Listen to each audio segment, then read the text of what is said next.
Ternyata Abu Yadim Yati, kalau ditanya torikohnya apa, bukan Syazili, bukan Qadiri, bukan Naqsyabandi. Tapi jawabannya ngaji. Apa maksudnya? Beliau sedang mengajak, kalau ada orang belajar zikir, zikir itu kan sudah pakem, udah kaku, udah begitu-gitu aja. Orang yang zikir, kebakar Pak. Kalau dia cuma zikir, penawarnya adalah taklim. Jadi kenapa banyak, mohon maaf ya, orang belajar zikir kemudian jadi aneh-aneh, karena dia nggak ngaji. Itu yang dimaksud oleh Abu Yadim Yati. Maka murid-murid beliau yang ngaji terus bertorikot pasti pada waras seperti Bapak.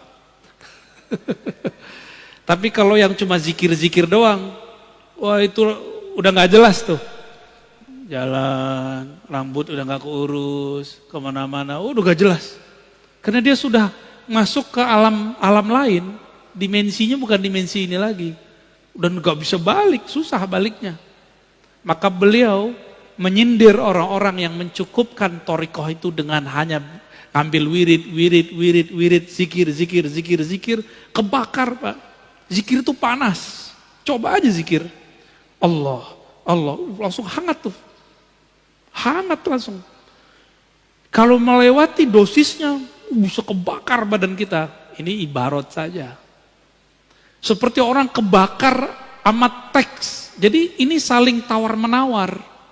Ngaji doang, garing. Benar gak? Maka orang yang jago baca kitab, tapi tidak ahli wirid, garing ilmunya. Bosan kita dengernya. Ah ustadz ini, ngoceh doang. Gitu. Kering, kita nggak merasakan sentuhan kolbunya. Maka ini harus dijamak, digabung. Itulah torikoh kiai-kiai kita, abuya kita zaman dulu. Ini saya mau kasih tahu Pak, banyak yang protes. Kok Ar-Razi masih muda dipanggil abuya? Itu bukan saya yang manggil diri saya abuya, itu guru saya yang manggil saya abuya.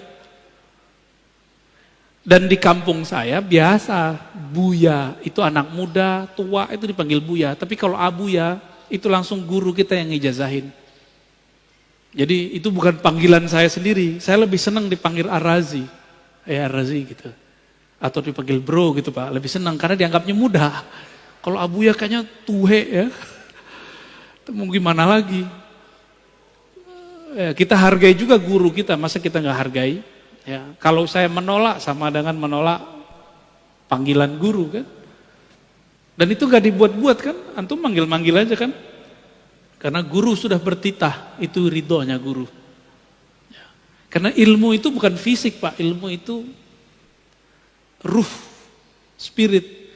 Jika ma'rifatnya tinggi, dia tua walaupun tubuhnya muda. Antum tua, tapi gak punya ma'rifat, itu bocah, bocil.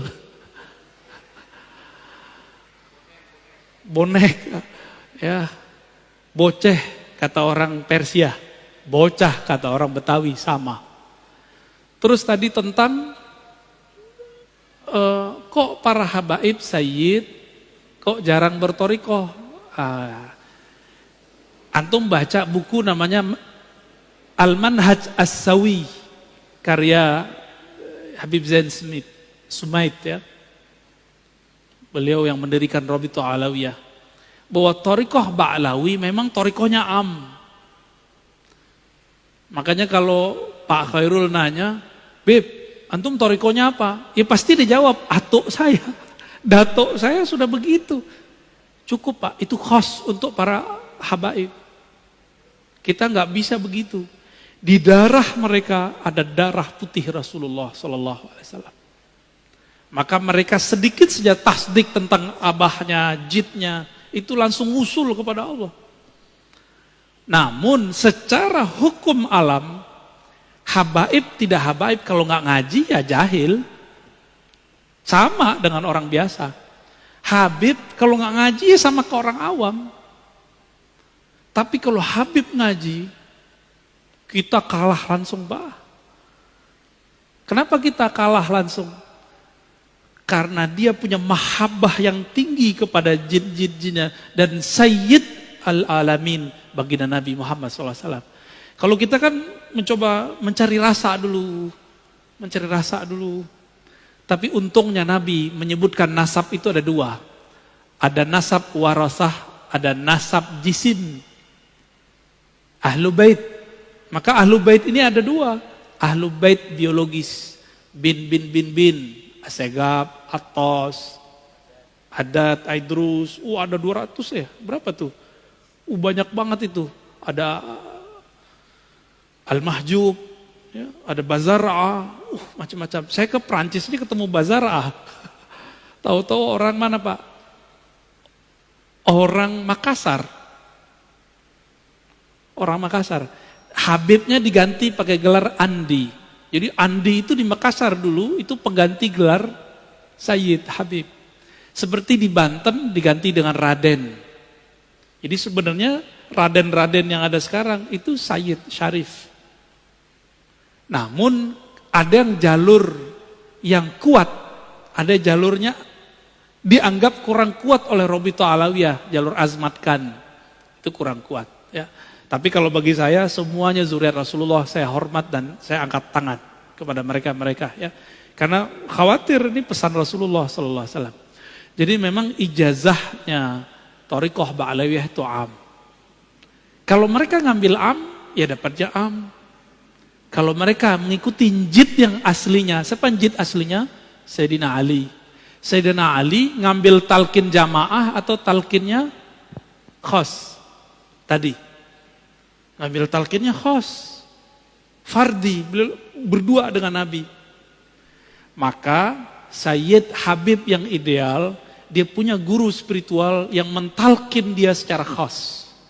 Baru tergabung dalam dirinya Habib zahir dan batin.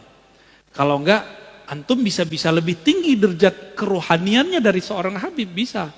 Tapi jangan GR dulu, dia punya jid namanya Ali, punya jiddah namanya Fatimah. Itu beres urusan mereka tuh. Punya Hasan wal Husain yang Nabi katakan Sayyidah Syababil Jannah. Jadi mereka kirim Fatihah aja atau salawat kepada Nabi, lalu keluarga Nabi langsung bergetar itu dirinya. Coba lihat Al-Habib Umar. Setiap salawat beliau sudah hanyut Pak. Hanyut beliau langsung. Karena cerita tentang jidnya beliau. Baginda Nabi Muhammad sallallahu alaihi wasallam. Namun hati-hati para habaib Sayyid ini jangan mengerdilkan rahmat Allah. Kan ada tadi jalur zuriat nur yang turunnya ke ulama meskipun bukan anak biologis Rasulullah. Makanya dulu para sadah, para asyraf, mereka juga berguru ke kiai-kiai yang bukan Sayyid. Kenapa? Mereka menganggap walaupun saya Sayyid, antum pewaris ilmu jid aneh, gitu ngomongnya. Maka mereka pun juga ngaji kepada para masyaikh, para kiai yang bukan Sayyid. Karena pada hakikatnya pewaris Nabi itu bukan pewaris jisim saja, tapi al-ulama warasatul anbiya.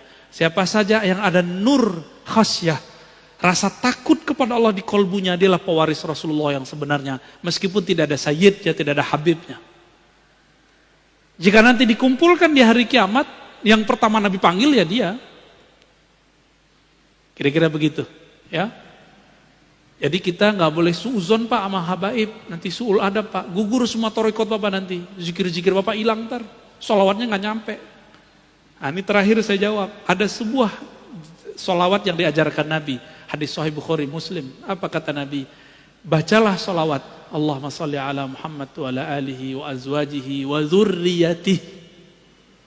Ya Allah, sampaikan salam, sholawat rahmat kepada Muhammad, Nabi Muhammad, keluarga Muhammad, istri-istri Muhammad, dan keturunannya. Ini mukjizat Nabi. Keturunannya sampai sekarang masih ada. Jadi antum baca sholawat tuh mereka dapat Pak, zuriatnya. Tapi zuriat ada dua, zuriat ruhi, zuriat jasadi. Jadi kita yang bukan Raden, bukan Sayyid, punya kesempatan menjadi zuriat ruhi. Semoga kita bagian dari mereka, amin ya rabbal alamin.